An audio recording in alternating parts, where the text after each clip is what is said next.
Okay hello friends, मैं Mulka sir आपके साथ जुड़ चुका हूं सेकेंड लेक्चर में ओसीएम के। फर्स्ट लेक्चर में हम लोगों ने टाइप्स ऑफ वेयरहाउस देखा था दोस्तों। चैप्टर नंबर 4 27 मार्क्स के लिए आने वाला है एग्जाम में, और सबसे इंपॉर्टेंट बात, दो बड़े बड़े पॉइंट इसमें से रिड्यूस हो चुके हैं।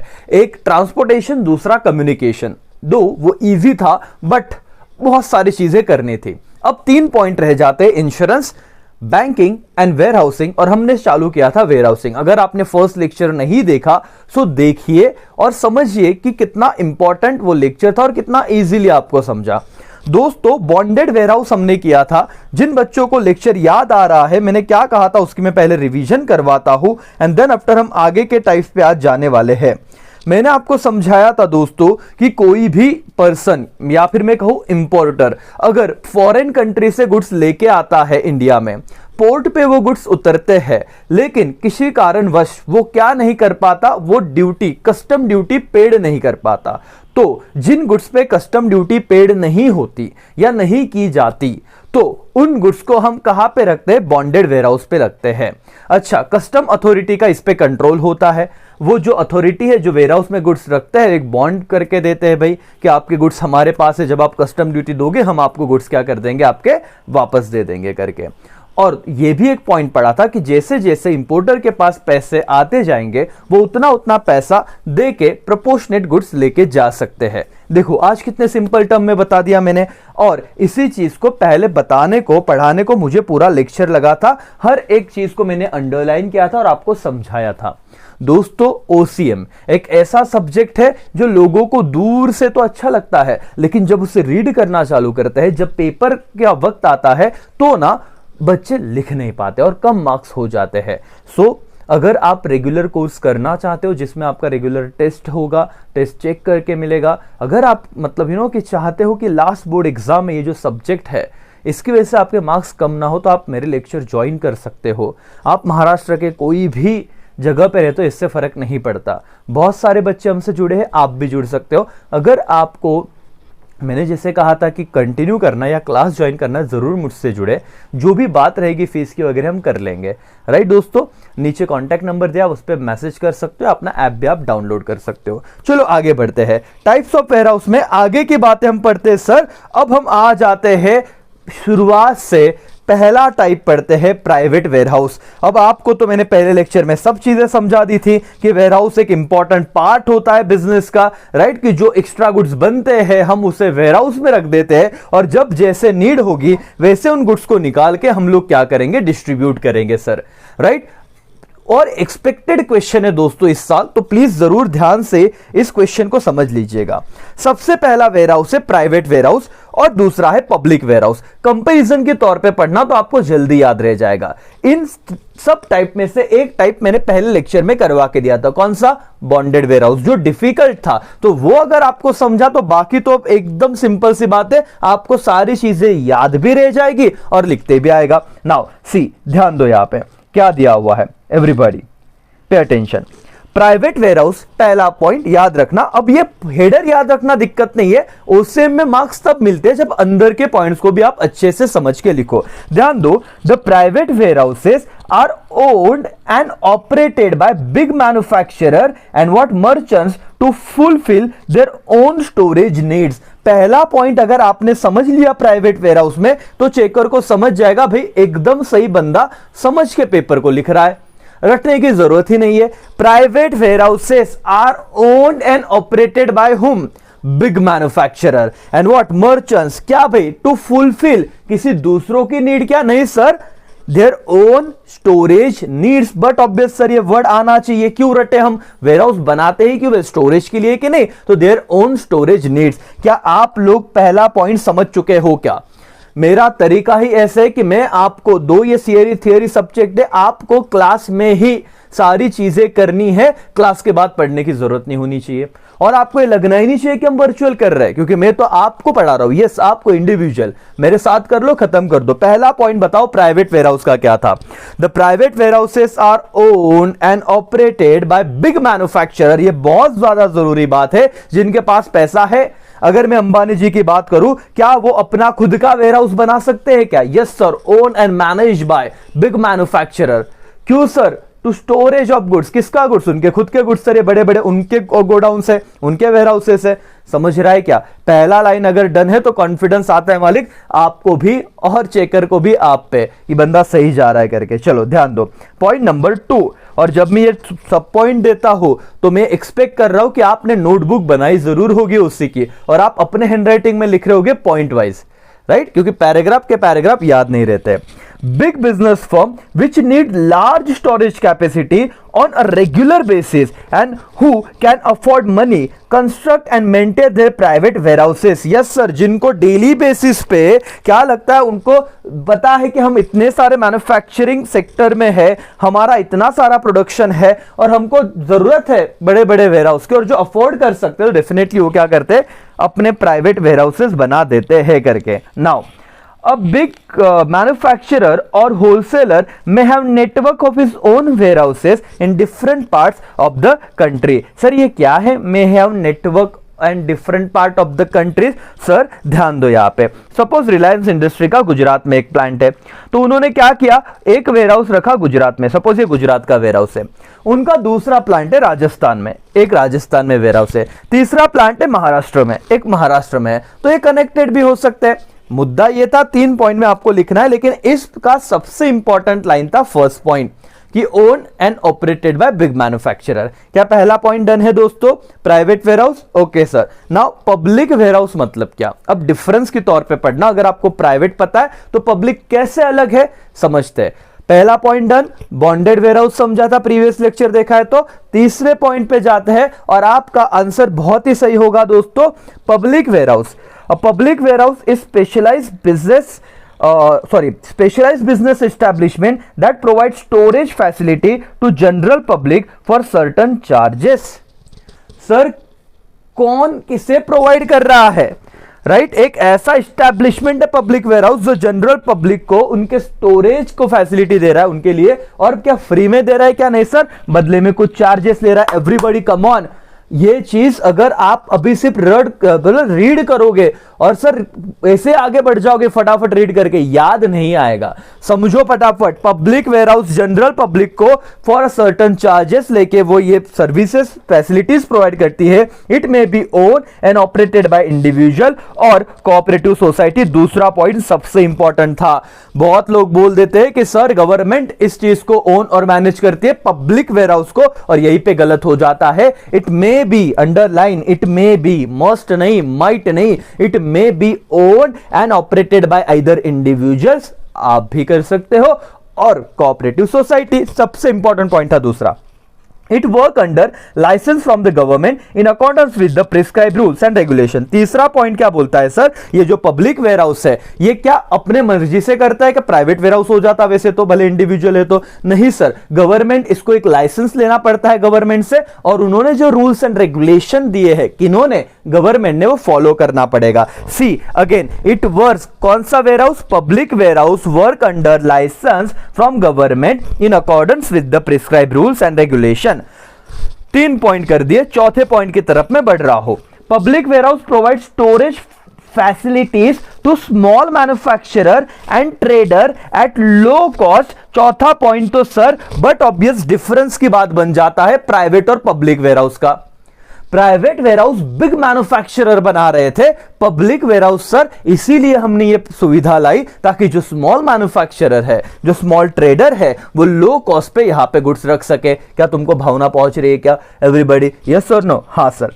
These warehouses are well constructed and guarded from round the clock to ensure safe custody of goods, and public warehouses are generally located near the junction of railway, highways and waterways। Yes sir, junctions of railways, जहां पे आपने देखा होगा कि बड़े बड़े railway सिर्फ goods को लेके जाते हैं, ट्रांसपोर्ट होता है उससे, राइट?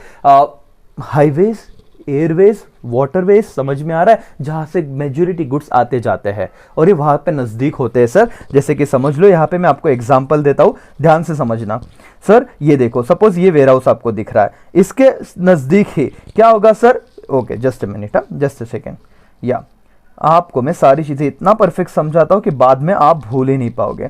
सपोज ये वेयरहाउस है और इसके नजदीक ना क्या है दोस्तों, ट्रेन की पटरी है, राइट?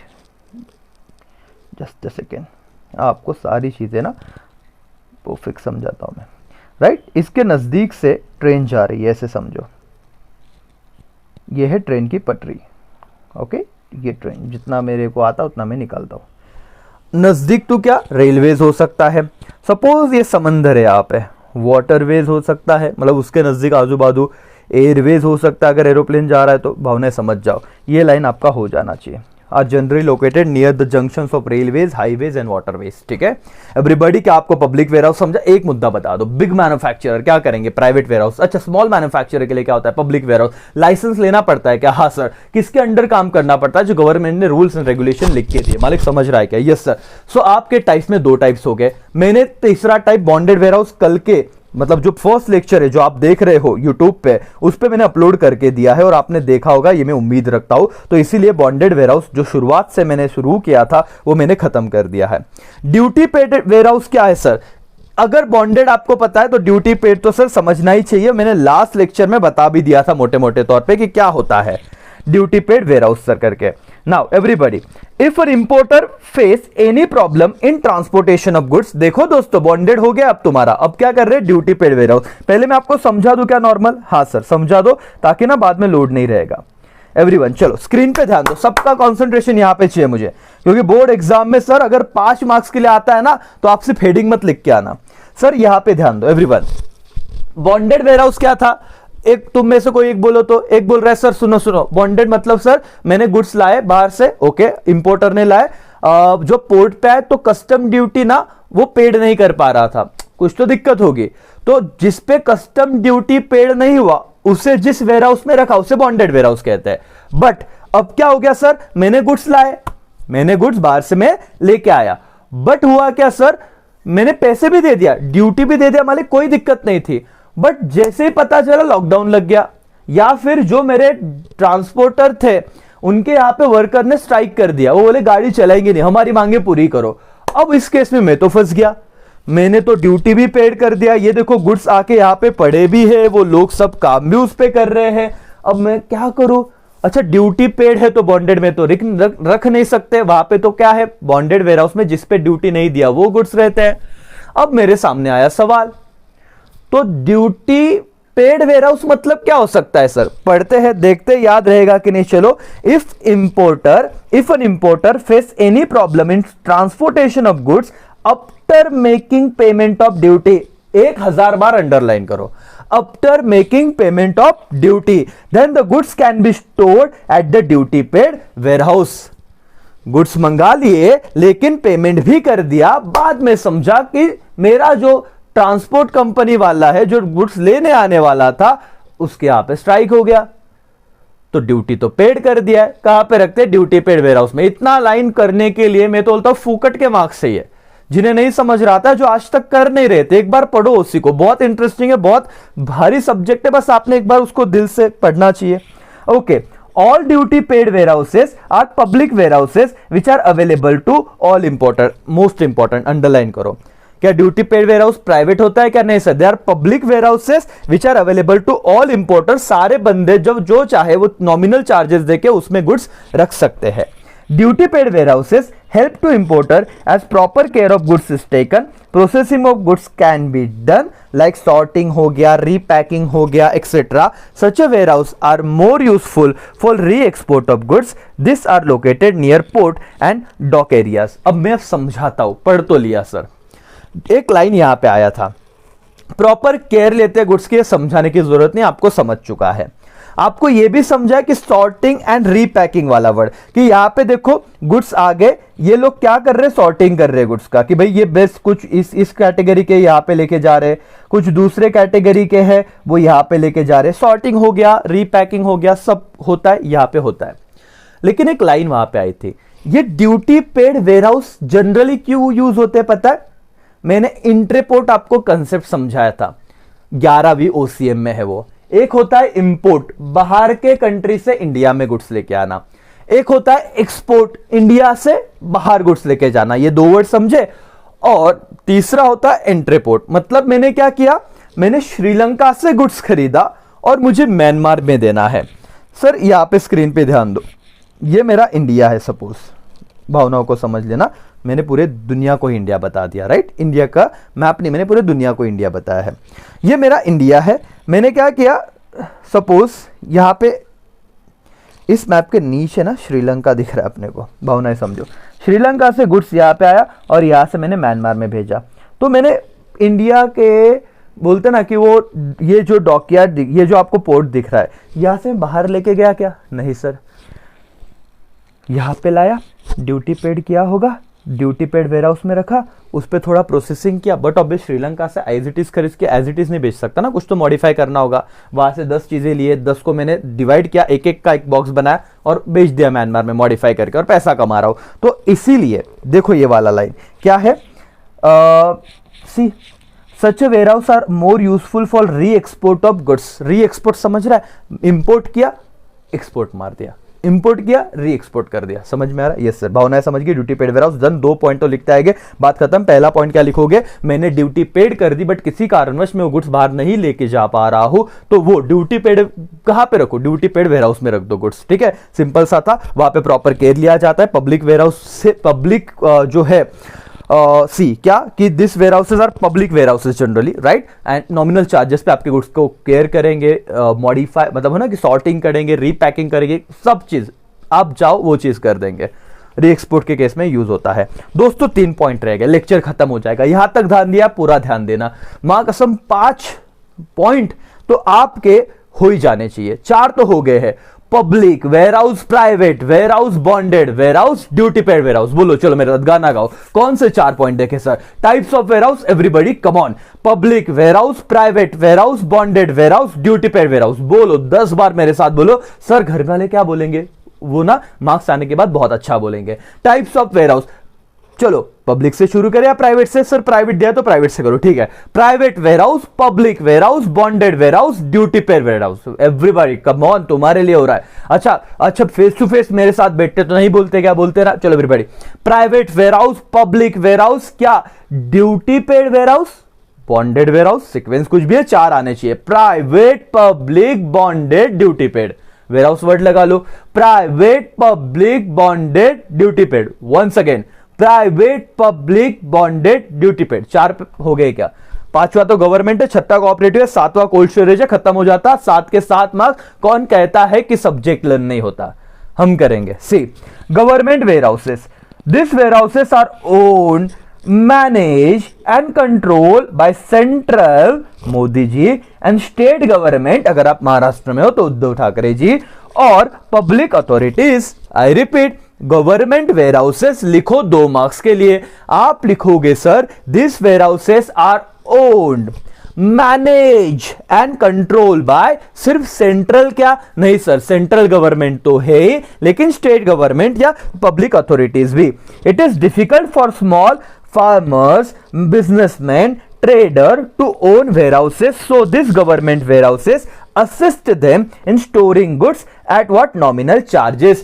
कितना सिंपल लैंग्वेज है कि जो फार्मर है, स्मॉल बिजनेसमैन है, वो बेचारे खुद का प्राइवेट वेयरहाउस कैसे बनाए। अच्छा पब्लिक है लेकिन वहां पे मे बी चार्जेस ज्यादा हो गए, तो कहां पे रखे सर? हमने क्या करना है, राइट तो उनके लिए हम लोग एक नॉमिनल चार्जेस पे वेयर हाउस बनाते हैं। हम लोग मतलब government warehouse, central warehousing corporation of India, CWC full form central warehousing corporation, state warehousing corporation SWC and food corporation of India FCI are having warehouses across the different state and countries। तो दोस्तों आपको odd word वगैरह आता है बहुत बार, तो दोस्तों याद रखना SWC, CWC, C का मतलब सेंट्रल, S का मतलब स्टेट, C से तो लास्ट C से मतलब आ रहा है corporation of India, corporation of India. SWC state warehousing corporation, CWC central warehousing corporation, और FCI का फुल फॉर्म है फूड कॉर्पोरेशन ऑफ इंडिया। ये इंडिया के कुछ अलग अलग across the different state and countries में क्या है सर? ये गवर्नमेंट वेयर हाउसेस है। मालिक छोड़ दो, मुझे बताओ गवर्नमेंट वेयर हाउस का पहला पॉइंट तो लर्न हुआ कि नहीं आपको? क्या था? The warehouses, this warehouses are own, manage and control by central, state और बोलो पब्लिक अथॉरिटीज। ये क्यों? क्योंकि स्मॉल बिजनेसमैन, फार्मर्स, उनको दिक्कत होती है तो नॉमिनल चार्जेस पे क्या करते हैं? स्टोरेज का फैसिलिटी देते हैं। और बाकी 2-3 नाम CWC, SWC एंड FCI याद रख लेना। 5 हो गया। चलो 5 पॉइंट कौन से थे मेरे साथ बताओ? Private, public, bonded, duty paid government. Everybody, private, public, bonded, duty paid government. 5 type हो गए, प्राइवेट वेयरहाउस, पब्लिक वेयरहाउस। बोलो, आंखें बंद करो, मैं कोई मेमोरी टेक्निक नहीं दूंगा, मुझे क्लास में ही ये आंसर चाहिए। Private warehouse, public warehouse, bonded warehouse, duty paid warehouse, government warehouse. Cooperative warehouse, this warehouses are own manage and control by cooperative society. नाम में ही अगर आपका हेडिंग लर्न हो गया, पहला point done. Own manage and control by what? Cooperative society. मेरे साथ करो दोस्तों, अगर लेक्चर आपको समझ रहा है, आपका ओसीएम लर्न हो रहा है, आपके सारे दोस्तों को सेंड कर दो, राइट? आग लगा दो कि भाई सर देखो, मतलब पढ़ो ऐसे। ओसीएम में जिनको डिप्रेशन आ रहा है, हो नहीं रहा है, भेज दो लेक्चर। भाई कितना सिंपल है, देख लो करके। This warehouses, which warehouses? Cooperative society. जो कोऑपरेटिव वेयरहाउसेस है वो own manage and control by cooperative society. They mainly provide warehousing facility at most economic rate. Economic rate समझता है? नॉमिनल रेट पे। This types of warehouses are very useful for farmer, trader and general public. तो याद रख लेना, 3 point में लिखना है सर। पहला तो own, control and manage bye cooperative society, point 1 हो गया। एवरीबॉडी मेरे साथ बोलो, कोऑपरेटिव सोसाइटी। बाद में किसी को भी बोलो कि लर्न ले ले भाई, राइट? पूछ ले मुझसे, मैं बता दूंगा। Cooperative society, own manage and control by cooperative society, cooperative warehouse. They mainly provide warehousing facility at economic rate. और किसे sir? Warehouse are very useful for farmers, traders वगैरह वगैरह। कोल्ड स्टोरेज वेयरहाउस, सर इसका तो image बहुत viral हो रहा है। देखो cold storage warehouse, last lecture का तो थंबनेल में ही यही दिख रहा था। सी, आपको मैं दिखाता हूँ, या कोल्ड स्टोरेज वेयरहाउस। बंदा फुल ठंडी के, बोलते ना ठंडी ना लगे इसलिए गर्म कपड़ों में वहां पे गया है। आपके सामने आ जाएगी image, just a minute, just a second दोस्तों। ये रहा, देखो, blur blur blur. Okay, cold storage warehouse दिख रहा है, एसी वेसी दिख रहा होगा आपको। ये देखो यहाँ पे हवा, ये कोल्ड स्टोरेज, बंदा फुल प्रिकॉशन के साथ जा रहा है। Cold storage warehouse provide facility to perishable commodity underline. एक मार्क्स के लिए ऑब्जेक्टिव आ सकता है। पेरिशेबल समझता है, ड्यूरेबल होता है, जिसका लाइफ लॉन्ग टर्म है। पेरिशेबल जो खराब हो सकता है। Cold storage warehouses provide facility for perishable commodities like fruits, flowers, vegetables, dairy products etcetera. ये लिख नहीं सकते क्या? कितना सिंपल है, सिर्फ ये याद रखना, पेरिशेबल कमोडिटी। आगे, in cold storage warehouse goods are stored in and refrigerated at very low temperature, so preserve them and use them in future. Okay, international trade has become possible due to this warehouses. Yes sir, अगर ये cold storage नहीं होते तो एक place से दूसरी place goods लेके जाना बहुत मुश्किल होता। सर मैं इंडिया से निकल रहा हूं और मैं पहुंच रहा हूं दुनिया के किसी दूसरे कंट्री में, जिसको जाने के लिए 8 दिन लग जाते, 8 डेज। और जो कमोडिटी में लेके जा रहा हूं वो पेरिशेबल है, जिसका लाइफ 2 दिन भी नहीं टिकता अगर मैं उसको प्रॉपर तरीके से प्रिजर्व करके नहीं लेके जाता तो 7 दिन। यहां से तो अच्छा फ्रेश माल भरा था, उधर जाके सर क्या निकाल रहे, सब सड़ा हुआ चीज, चलेगा क्या? नहीं सर। तो इसके लिए जब हम ये लाइन पढ़ो सर, याद अपने आप आना चाहिए, international trade has become possible due to this warehouses. International मतलब क्या? एक कंट्री तो दूसरे कंट्री। अब 8 दिन नहीं 10 दिन लगने दो, तुम्हारा गुड्स कोल्ड स्टोरेज में है, वहां पे पेरिशेबल कम्युनिटी को क्या प्रिजर्व करके रख रहा है। समझ में आया क्या मालिक? एवरीबॉडी यस और नो? कोल्ड स्टोरेज हुआ कि नहीं? यस सर, पेरिशेबल कम्युनिटी के लिए होता है और इंटरनेशनल ट्रेड में इसका ज्यादा यूज होता है। आपके 7 टाइप खत्म। आपने एक क्वेश्चन कर लिया, टाइप्स ऑफ वेयरहाउस, जो करीब करीब आपको 6 मार्क्स के लिए, 4 मार्क्स के लिए, 5 मार्क्स के लिए, 4 से लेकर 6 कभी भी आ जाएगा। Everybody once again, types of warehouse, सिर्फ हेडर मुझे बताओगे। ऐसा लिखने का तरीका मैंने पहले लेक्चर में बताया था। आपको मीनिंग लिखना है, एक छोटा सा डेफिनेशन लिखना है। मैंने कहा था एस्टैब्लिशमेंट ऐसे कुछ होता है, देखो स्टोरेज एंड एक्युमुलेशन वाला गुड्स, उसे वेयरहाउस कहते हैं। Everyone 7 point, private warehouse, public warehouse, bonded warehouse. बोलो मेरे साथ, private warehouse, public warehouse, bonded warehouse, duty paid warehouse, government warehouse. उसके बाद है कोऑपरेटिव और क्या है? Cold storage. 7 नाम ये देखो एवरीबॉडी, यहां पे ध्यान दो, private, public, bonded, duty paid, उसके बाद government, cooperative, cold storage. Private, public, bonded, duty paid, उसके बाद गवर्नमेंट, गवर्नमेंट के बाद cooperative, and then after last one is cold storage. That's done understand. So मालिक, आपका वेयरहाउस क्या हो गया? क्या इतने दिनों से आप लोग सोच रहे हो आज पढ़ेंगे, कल पढ़ेंगे, परसों पढ़ेंगे, पढ़ेंगे पढ़ेंगे पढ़ेंगे, एग्जाम आ जाएगी। और मेरे 2 लेक्चर आपको देख के इतना कॉन्फिडेंस आया कि वेयरहाउस, अब आप पूछ लो कोई भी कितने टाइप्स के वेयरहाउस है। समझ में आ रहा है? कभी लग रहा है, मतलब जो अगर स्टार्ट टू एंड शांति से पढ़ाई के मूड में, नींद में नहीं, अगर लेक्चर देखने बैठा, 2 लेक्चर देख लिए राजा। पहला तो आई थिंक सो 18-20 मिनट का था, ये भी कुछ तो हुआ रहेगा 20-25 मिनट्स नियर अबाउट। या उससे ज्यादा may be, I don't know. But क्या आपको, मुद्दा क्या है मेरा, ये रेगुलर लेक्चर है, रिवीजन नहीं। रिवीजन में तो आप वो भी देख लोगे, एकदम फटाफट होता है। लेकिन अब आपको समझा, आपको लिखने का कॉन्फिडेंस आया। कौन कहता है कि हम नहीं लिख सकते थियरी सब्जेक्ट? देखो 2 लेक्चर उन्हें भेज देना ये, राइट? और भी लेक्चर आएंगे, बट मुझे भरोसा है कि आप कर लोगे दोस्तों, ठीक है? चलो, थैंक यू सो मच। अपना और अपनों का ख्याल रखो। ओसीएम इजी सब्जेक्ट है, 95 आराम से मिलेंगे। मैं एसपी का भी ट्राई कर रहा हूं कि बहुत जल्द रिकॉर्डिंग करूं, इकोनॉमिक्स का भी मैं ट्राई कर रहा हूं। तीनों के आपको मेरे चैनल पे बहुत सारे, क्या कहते हैं उसे, कि रिवीजन लेक्चर आपको मिल जाएंगे लास्ट टाइम के लिए। आपको भी वो एप्लीकेबल हो गए, बिकॉज आपका भी सेम सिलेबस रिड्यूस हुआ है, राइट? तो देखते रहिए, सब्सक्राइब करते रहिए, शेयर करते रहिए, आपके भाई को मोटिवेट कीजिए, ठीक है? कमेंट करो, लाइक करो, लेकिन जो भी करो पढ़ते रहो। बाय बाय, टेक केयर, जय हिंद।